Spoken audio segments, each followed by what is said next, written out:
tomado la decisión de escribir el verdadero golpe, que son pasajes que el pueblo peruano debe conocer, porque creo que la historia se tiene que escribir y se tiene que recordar.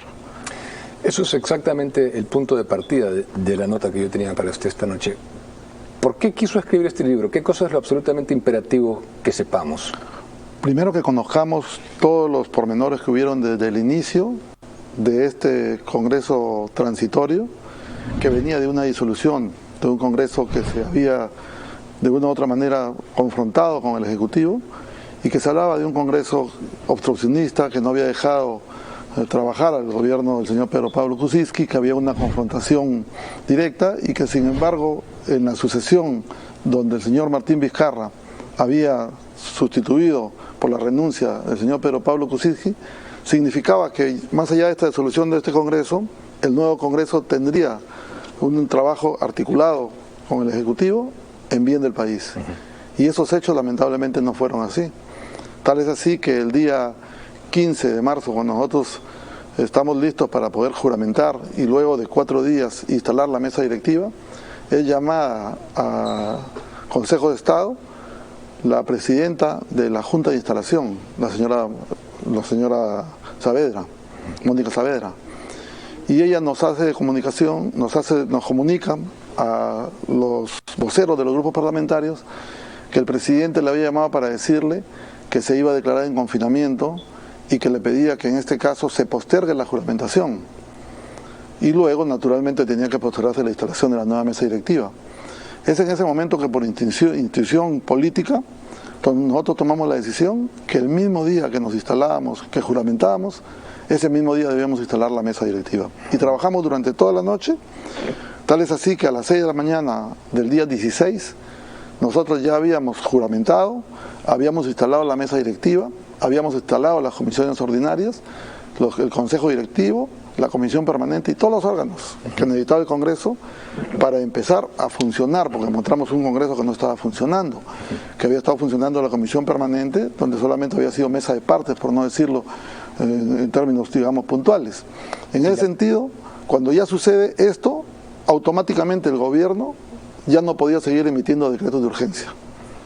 Entonces ya se le presentó un problema al presidente Vizcarra, que era lo que él había pretendido, seguir, digamos, desprestigiando el Congreso, que hubiésemos juramentado y que a partir de la juramentación hubiésemos empezado a cobrar nuestro sueldo sin podernos instalar, porque ya había todo un plan estructurado donde medios abiertos y escritos decían que no debíamos sesionar porque estábamos en una pandemia, estábamos en confinamiento y que era una irresponsabilidad del Congreso. Y lo decían esto porque luego de haber instalado los órganos del Congreso teníamos que sesionar para poder adecuar el reglamento del Congreso, porque el reglamento que habíamos encontrado no nos daba la facilidad de poder tener sesiones virtuales, porque lamentablemente el reglamento no lo permitía. ¿Pero usted percibía que había un interés de Vizcarra en que no sesionara? Definitivamente, yo después de todos los hechos que han acontecido, los hechos que han sucedido, no solamente de Vizcarra, sino de Vizcarra y sus socios. Los socios de Vizcarra fue el Partido Morado, partido Frente Amplio, porque Frente Amplio estaba partido, porque había gente que nos acompañó desde la presentación, digamos, de la vacancia y la votación en la vacancia. Así es. Y también estuvo de una u otra manera comprometido los medios de comunicación de señal abierta, el IDL, que ha sido siempre el brazo oculto, que sacaba grabaciones o era el primero en dar las noticias cuando quería hacer un tema de desprestigio hacia determinadas personas, hacia determinados líderes políticos. Entonces, ahora, respecto a Acción Popular, y hablando de la vacancia, 2 preguntas puntuales respecto a Acción Popular. Una, la bancada congresal evidentemente estuvo a favor de la vacancia porque sus votos así lo atestiguan, ¿no? 18 votos a favor, 4 en contra, 2 abstenciones. ¿Pero considera que hubo una falta de lealtad correligionaria con usted? A ver, en el sentido de la propia bancada, el Partido Acción Popular siempre se ha caracterizado en un tema de esa naturaleza, no hubo acuerdo político, porque habían controversias de algunos correligionarios que eran parlamentarios y que no estaban de acuerdo en votar por la vacancia. Inclusive antes de iniciar el debate de la vacancia, el tema estaba totalmente partido y más bien sumaron más de los votos que normalmente se habían, digamos, conversado en sentido estricto de como grupo político. Porque va el presidente y confronta. Me refiero a la bancada. Yo sí creo que hubo un tema de infraternidad, en el presidente del partido. En el partido. En el partido. Pero bueno, ahí ya viene a colación las fragmentaciones, ¿no? Claro. Lescano porque se venía su propia candidatura, Mesías Guevara por la supuesta cercanía a Vizcarra, etcétera, etcétera, ¿no? El tema de Lescano es bien raro, porque Lescano ha estado conmigo 10 años, conoce perfectamente cuál es mi condición como ciudadano, como autoridad, como congresista, y hemos compartido diversas circunstancias, pero Lescano, su comportamiento, tanto en la candidatura como en los comentarios y en las opiniones hasta la última, digamos, fase de la primera vuelta, siempre fueron contrarias a la candidatura mía, siempre fueron contrarias a la presidencia que asumí. ¿Lo considera una traición? Yo considero que ahí ha habido falta de fraternidad. Falta de fraternidad. Falta de fraternidad. Porque al final es el partido quien asume la responsabilidad. La asunción mía como presidente constitucional de la República no es de Manuel Merino, sino es de nuestro partido político, es de Acción Popular. Y tal es así que inclusive los acuerdos que tomamos en la bancada, teniendo en consideración que estábamos en una campaña electoral, se me pidió y prácticamente se me exigió que ningún miembro de Acción Popular constituya parte del gabinete. ¿Fue tanto Mesías Guevara como Lescano le pidieron que...? No, la bancada. La bancada, respetando que estábamos en una elección y que teníamos candidato presidencial, hubieron dos pedidos. El primero era que ningún miembro de Acción Popular pueda ser parte del gabinete, y segundo, que Acción Popular debería poner un paso al costado en la candidatura que teníamos del señor Lescano, para poder hacer un proceso de transición. No, me refiero a Lescano y Guevara le pidieron que renuncie. No, ellos simplemente se dedicaron a petardear, ellos no tuvieron ningún tipo de conversación directa conmigo. Guevara, tenemos un tuit ahí, en el cual él le solicita públicamente. Claro, él solicita públicamente, pero él tenía mis teléfonos, nos conocemos porque hemos sido parlamentarios juntos, entonces a él no le costaba nada tener una llamada telefónica y compartir con su posición de él cuáles eran las razones y los motivos. O sea, usted lo percibe como una falta de fraternidad, sencillamente. Definitivamente. Tanto de Guevara como de la facción. Y traición al partido. Y traición. Al partido.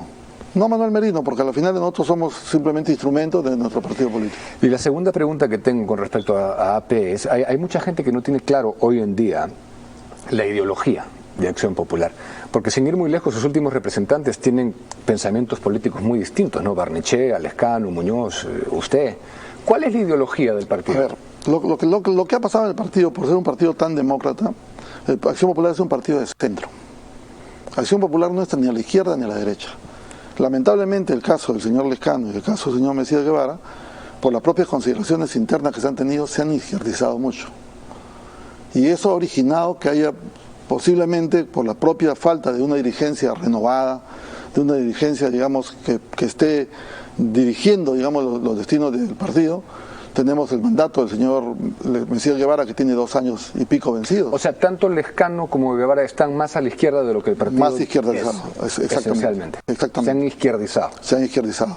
Entonces, en ese sentido, yo creo que ellos tienen que hacer una profunda reflexión, más allá de los intereses personales que puedan tener en el caso del señor Mesías Guevara, porque él siendo gobernador regional, seguramente no teniendo una capacidad de ejecución presupuestal que estaba casi en los penúltimos lugares, sin embargo el gobierno le seguía haciendo transferencia de partidas económicas.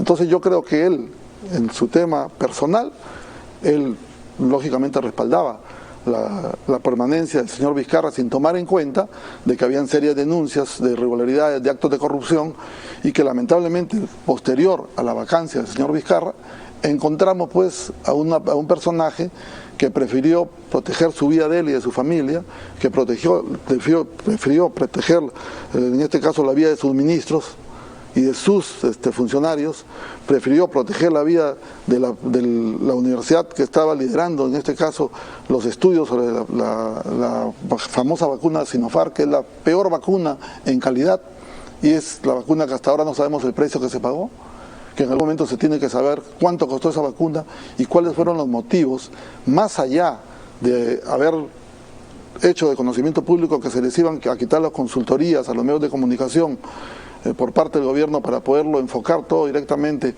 a la pandemia, saber perfectamente qué otras cosas más sucedieron estando a puertas, digamos, de esa millonaria compra de vacunas que tenían tratando ellos con la República China, cuando en realidad habían ofertas con mejor vacuna que no se le dieron las mismas facilidades. Ahora, entonces usted, volviendo un poco al tema de la doctrina, usted diría que está al centro, usted es un hombre de centro. Nosotros somos hombres de centro y somos respetuosos de la inversión. En su presidencia, ¿cuánta intervención del Estado en materia económica puntualmente hubiera sido aceptable? ¿En mi presidencia en materia económica? O sea, en general, es un poco difuso el concepto de centro. ¿Cuánta intervención estatal en la economía es suficiente? Primero teníamos que respetar los contratos que se tienen privados, porque creo que la seguridad jurídica es fundamental para que un país esté ordenado y no haya, digamos, diserción de inversiones. Segundo, es necesario que el Estado asuma un rol regulador y que creo que de una u otra manera el propio Congreso, a través, digamos, de los proyectos de ley que se presentaron, que algunos fueron muy cuestionados, y yo mismo debo reconocer, por ejemplo, el proyecto de los peajes, que creo que el Congreso debió haber esperado, ya había dado una norma y que era natural que en un momento de pandemia tenía que suspenderse el cobro de peajes. Ya, pero diría que está entonces alineado con la Constitución, ¿o que nosotros estamos alineados con la Constitución? Solo por ley expresa. Y que creo que alguna modificación necesaria la puede hacer el propio Parlamento sin necesidad de ir a una asamblea constituyente. ¿Cree que los grandes medios de comunicación complotaron con Vizcarra para sacarlo a usted, puesto que tenían intereses económicos que defender? Definitivamente. Esa es una hipótesis. Es una hipótesis que creo que hasta el día de hoy tiene que estar vigente, porque creo que los hechos que sucedieron de ver a medios de comunicación de señal abierta, donde abiertamente, desde el momento que yo estaba juramentando, mitad de pantalla empezaban a pasar las marchas que tenían que estar solventadas económicamente por algún poder económico. Y eso es lo que yo discutí con el jefe de la DINI, porque él fue a darme una explicación el día sábado en horas de la tarde, que nos quedamos casi hasta las 10 de la noche cuando nos enteramos que en ese momento se hablaba de que habían 3 muertos, y la discusión que sostuve yo con ellos era que ellos no podían venirme a decir: hay 5.000 personas que se movilizan en Trujillo, hay 8.000 personas que se movilizan en Lima, hay 3.000 personas que se movilizan en Tumbes, en la región a la cual yo pertenezco, porque creo que ellos, como servicio de inteligencia, ellos debían haber determinado quién estaba pagando las movilizaciones, cómo podía sostenerse movilizaciones permanentes desde el día que se presentó la vacancia hasta el día que se asumió el cargo, con mayor, digamos, represión, hasta el día 15 que nosotros tomamos la decisión de renunciar. Y con una transmisión sin cesar, ¿no? Exactamente, las 24 horas del día. Exacto. Las 24 horas del día. Ahora, los intereses económicos podrían ser de dos fuentes, ¿no? Una es publicidad estatal, y la menos mencionada, pero hasta más grande en ocasiones, es el Reactiva Perú. El Reactiva Perú y el financiamiento de las marchas, porque Reactiva Perú ayudó a empresarios que respaldaron, lógicamente, en este caso, y que seguramente ellos con esos mismos recursos solventaron las marchas, porque yo he sido dirigente agrario y el fracaso de las marchas deviene de la falta de economía. Aquí habían rayos láser, habían proyecciones, habían petardos, había material, digamos, publicitario que se cargaba por toneladas, y consecuentemente había toda una movilización que terminaba hasta con fiambres para poder sostenerlos. Tengo que ir a la primera pausa comercial y de ahí vamos a adentrarnos más en el libro. Pausa comercial y regresamos con el presidente Merino.